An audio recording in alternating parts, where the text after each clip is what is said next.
So, welcome back. It has been a while. Geez, it's been a short while since we've uploaded anything. It's just me here, Mayne, uploading today.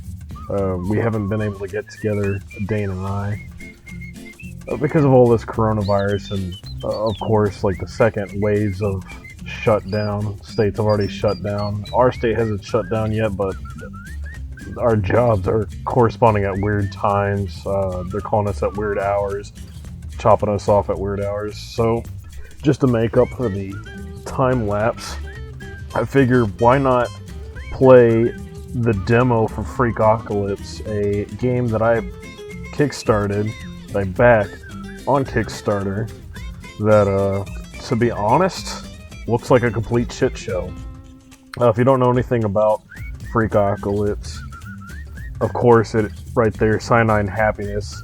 If you don't know anything about Cyanide and Happiness, it was a web cartoon that started on Explosum.net and has transcended time and memes themselves. I guess it's not, it's not the height of popularity anymore, but it did have its heyday and it seems to still be going strong. They still keep pumping out YouTube videos and new comics, and they seem to be well talked about, like Owl Turds or, oh god, that BuzzFeed writer cartoons. I can't even remember the shitty copy and paste ones. I'll put them examples here. I'll have to search later. But yeah, they announced this game, or that they were gonna start a game like 2017. I backstarted it, even though the whole entire premise sounds like this is just a ripoff, or at least the themes are a ripoff of the Stick of Truth South Park's game. I mean, same thing, like edgy humor, dumpy characters, click and point adventures, same thing, but it's Cyanide and Happinesses. But anyway, they, I guess I'll sort of preface, just in case this game somehow turns out to be good, or it somehow changes my opinion playing this demo. They came out with a battle royale game that quickly died. I mean, within I wouldn't even say a month, a couple of weeks. I don't remember what it's called, but I have it in Steam because, of course, being a backer for this game, I got it for free. You can still buy it on the Steam store for $14, and it was a garbage game. Battle Royale, when there were already plenty of Battle Royale games. I mean, this came out after Battlefield 5 came out with their Battle Royale. Blackout was already out. Apex was already a thing. PUBG had been around for, a while. So, good Battle Royale games, and this shitty 2.5D isometric top-down view. To be honest, I never even played it. I couldn't. When I finally got around to playing it, no one's playing it. And a battle royale game, you need people to go against. You can't have bots, and they didn't put in bots. But anyway, enough prattling. Let's get into this. So the very first thing we were introduced to is a scene of a jock kissing a cheerleader, and like an overzealous, overworked overachiever, that's just trying to be pushy. She would kind of want to put herself above others. She seems to want to, boss everyone around, kind of abuse power. It doesn't matter. This demo doesn't show me anything of interest. I don't know any of these characters, and this is probably not for me because I haven't watched Explosum or Cyanide and Happiness cartoons for a while, so I'm not completely familiar with these characters if they reoccur. Like Coop just seems really fucking pathetic, which I'll get into a couple seconds here, but I just want to run by the instructions. They obviously are very limited. It's, very bare bones point and click game. They did mention that there is WASD and you hold shift so you can walk. That doesn't give me any indication of why I would want to walk rather than run. Maybe if there's like some sort of mission or some sort of area where you have to walk, you know. Other than that, there's no inclination of what it may do. Combination, they showed nothing of that in this demo. Obviously, you combine two items, and they show you something here right, where you can put chocolate on toilet paper and TP this old man's house. Other than that, you know, you can only guess what you're going to be combining. It really does no good in this demo showing you what this game's going to be like. You can only really guess and just have your best imagination about it. Also, I'd like to complain, it's a point and click. There's no reason to use WASD. It's a point and click. It's easier to point and click, just point and click. I don't know why they introduced WASD here. It just kind of shows that they are beginners at making these video games. Like it's obvious this is their first foray, and that they're just adding controls to add controls. Like, you don't need it. Point and click game. Point and click in the name. So getting back to how they set Coop up as pathetic, I mean, it's kind of in the stereotypical, like, shaggy red hair, like the redheaded stepchild, ha ha ha. The backwards cap, you know, he has very high-strung backpack. Just from visuals alone, you can kind of see that he's probably an outcast and a loser. And they reinforce that with not only the voice, but a bunch of the shit that you inspect, you feel, you talk to, makes you feel like a loser. Like, especially right here, this is the only side mission in the demo. And right here, you're trying to get to your locker, and one of the options that'll get this couple away from the locker is you act like a pervert. You sit there and it's like, oh man, your kissing is turning me on. And of course, they get grossed out by it, and the girl wants to move away because she's getting creeped out that this guy's staring. And they eventually move off and move away from your locker, but not before Brittany, you know, screams out into the hallway that Coop's being a pervert. He likes watching other people kiss. And everyone laughs, and they're like, oh, you fucking suck and shit. And instead of sitting there and going like, wow, you know, that was a horrible thing of me to do, he just, you know, shrugs it off and goes, wow, it still seems like my creepy personality is a positive. It's the saddest fucking thing. And yes, I get it. It's a joke. I know. I used to read all the web comics, you know, for the longest time and watch a bunch of their skits. But you got to see this as a perspective from someone who plays video games. This isn't a skit. This is a video game. There has to be something redeemable about this. There has to be a reason that I play this. If not for the story, for the, you know, riveting gameplay, or, you know, maybe the puzzle solving or whatever. Whatever this game wants to set up for me, something about it has to make this game redeemable.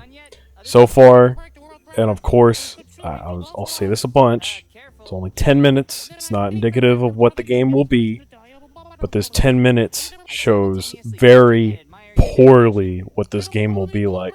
There's not a bunch of humor that I find funny in this. You know, the animation is, you know, very, very mediocre. It's just very basic. You know, when they're talking, they don't even have their mouths move or anything. Not even in the little animation screens. The point and click is very rudimentary. I mean, it is very bare bones. There's nothing so far that shows any creativity or experimentation or anything like that. So far, I have a one-time experience that a video game that I will only play once, and I will probably, very most likely, forget about the very next week. And it's going to be a $30 game, $60 game, whatever it's going to cost. I'll have to look at the Steam page. That is not enticing. I would pay $1 for a one-time game. Maybe even $5. $10 is just cutting it way, that's way too much. $30, I'm not blowing $30 on a one-time experience unless, that one entire experience is something just so thrill-inducing and magical or whatever. So the whole entire point that I'm trying to get at is if you want to do if they want to do their characters one-dimensionally like they're known to do in their webtoons and their YouTube skits, you're going to have to do it in a way that's interesting or pleasing to someone who's playing a video game, Not too many people, like Detroit Against Human did very badly because everyone complained that it was more like watching a movie than playing a video game. It should, everyone should pretty much know the difference between watching movies, reading a book, or playing a video game. But to kind of explain the different experiences that you get from all these, probably the best way I can explain it is in first, second, and third person. Now, many people know first and third person. Of course, first person is experiencing a story or experiencing something through the character's eyes or through the person's eyes. You're experiencing their experience directly.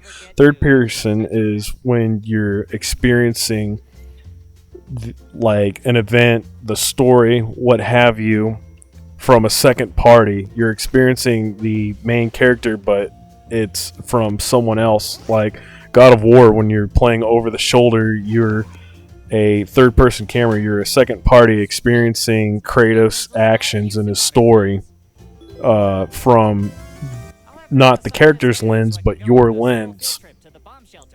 First person, of course, you Call of Duty, you experience it directly from that character. Now, second person, not too many people know. It's when you're experiencing it would be easier to classify it 1.5 person, because it kind of is 1.5 person. It's not first person, but it's not third person, right? So again, first person, you're experiencing it directly through the character's eyes. Third person, you are a second party that's directly experiencing the action of the focal person's experience through your own eyes. But second person is weird, as in a second party, or rather a third party, is being explained the focal person's actions. You don't see it for yourself. It's like if the action was going on in a different room, like a narrator. Someone's narrating it to you. So that's where books and movies come into play. That is like second person. You can kind of detach yourself from everything and just, lose yourself to the movie, lose yourself to the audiobook, lose yourself to the music, because you don't have any stake in that action. You don't have any influence in that action. You are essentially nothing to that story. So you can just detach all your senses, but, eyes and ears, and just let yourself go with the narrative of what someone else is spinning. Whereas video games are third person, where you directly control the actions of this character. Now, yes, many games are linear and you can't be put on a set path. But let's give like GoldenEye for an example. You may be given a starting gun, to shoot with, but that doesn't mean you have to shoot with that starting gun. Maybe you go down the level and you find a golden gun, you do an all golden gun run, or you do a pacifist run, or you do a melee only run, or you do an ob job only run, or you do an all cheats run. You can get the same results by performing the tasks differently, and that's where games differentiate from movies, where you can manipulate the results, but still, of course, come with the same outcome. But when you have these one-dimensional characters, there's nothing to relate with. They're supposed to be like one throw-off gag jokes, but they're consistently in the story, because, Coops, it seems like he's going to be the main character. I don't think he's going to die or anything. Like I said, I don't know. 10 minutes. Not enough to know. So when the story is not intriguing, and you have the very linear nature of a point and click, where you have to pretty much essentially get certain items to progress the story. Now, I don't know if there's going to be any like miscellaneous items or substitute items that you can get instead of items. That limits the outcome. It limits the possibilities of mixing up the results to getting to the same outcome, or different outcomes getting to the same objective. It limits the fun. There's not going to be a lot of fun factor in this. It's going to feel very boring. So like I said, you're going to have to do something interesting with these characters if they're all one-dimensional. You're going to have to, and I don't know how you would do that. Far be it from me to know. I'm not a story writer. And, I don't write webtoons or YouTube skits. But it just seems like there's a very low chance of having, good replayability. It's going to be a game you play once, maybe twice, to laugh at and be like, wow, why did anyone back this for $30 or $50 or whatever it was. I guess I'll get onto one of the aspects that I do like. The hints within the game when you're doing, a main quest. You can go to your journal there, and you can look at the main quest that you're on, and click the little hint bar if you're lost. Because I'm not going to lie, I didn't use it. Came from an era before YouTube where we had to use shit like game facts to find, if you were lost in something, like older school games like the Water Maze and the Ocarina of Time. So naturally, I'm just used to playing the game and trying to figure out to the best of my ability. And I couldn't figure it out by myself. I did have to use the hint, but not first without exploring and exhausting what I thought were all my options. Of course, when you start the game, it does have the little exposition where Holly Pass talks to you, and you have to get a Hall Pass to get past her to progress the game. When I did that side chore, you get a permission slip, and I guess that does something. I don't know if you get stats in this game. I don't know what the point of doing side quests are, if it's just for the story. If it's just for the story, not interested. We'll have to see. But you are trying to find a permission slip, or not a permission slip. I got a permission slip, but I'm trying to find a hall pass, and I thought maybe the permission slip had something to do with the hall pass, even though it's a permission slip to the bomb shelter. Yeah, whatever. I did find some of the items on my own, just by the point and click in nature. You're supposed to observe. You're supposed to use all your senses: your observe, your talk, and your feel senses to kind of gather what everything in every room is about and see what items you can take. And I did get a few items, but I didn't know where to get a hall pass and what to do. So I clicked the hint, and the hint is as follows: Holly has flushed your access to many areas right down the drain. If you want to go down in history, it's not rocket science. You can get a lot out of trash talk, but you'll still need to go where no man has gotten before. Like I said, I like hints. It's a great way when your mind has gone off the path and you were struggling and lost in the woods of your own thoughts, and you can't seem to navigate that maze, and you're stuck down one track, repeatedly hitting this lost path going in circles. A good hint will bring you back onto the path, but will reveal no more, so you can figure out the path for yourself. This one, be as it may that Cyanide and Happiness are normally not subtle in their humor and they're very edgy, this was pretty much a straightforward, I mean, it was like a sloppily written in between the lines hint. Like, I got it. I was like, oh, okay. Holly has flushed your access to many areas right down the drain. I gotta go to the bathroom. It's like not tongue-in-cheek at all. It's not subtle. That, because I already know I already got the rotten apple from the history class, so I'm like, okay, I've already explored everything there. I don't think there's anything else. I already gotten sugar from the science class. You know, it's not rocket science, and you can get a lot out of trash talk. I already grabbed a plastic baggie by the trash can towards the Ryder area of the starting map. Alright, so you go to the bathroom and you find the cool kids sitting there. And yeah, right here.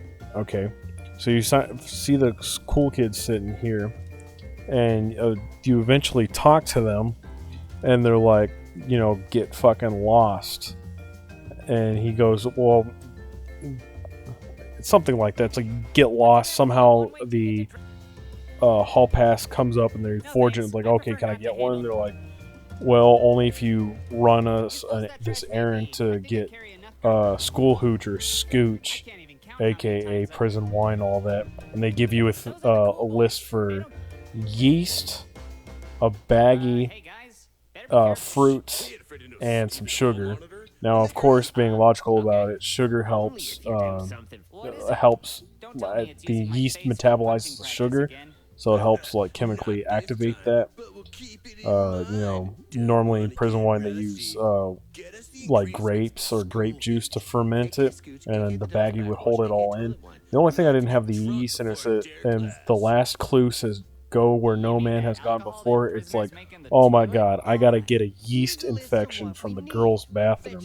So of course you walk in and there's a little broken yeast packet in the trash can. It's like, that's, I can't even say that's funny sarcastically. That's fucking stupid.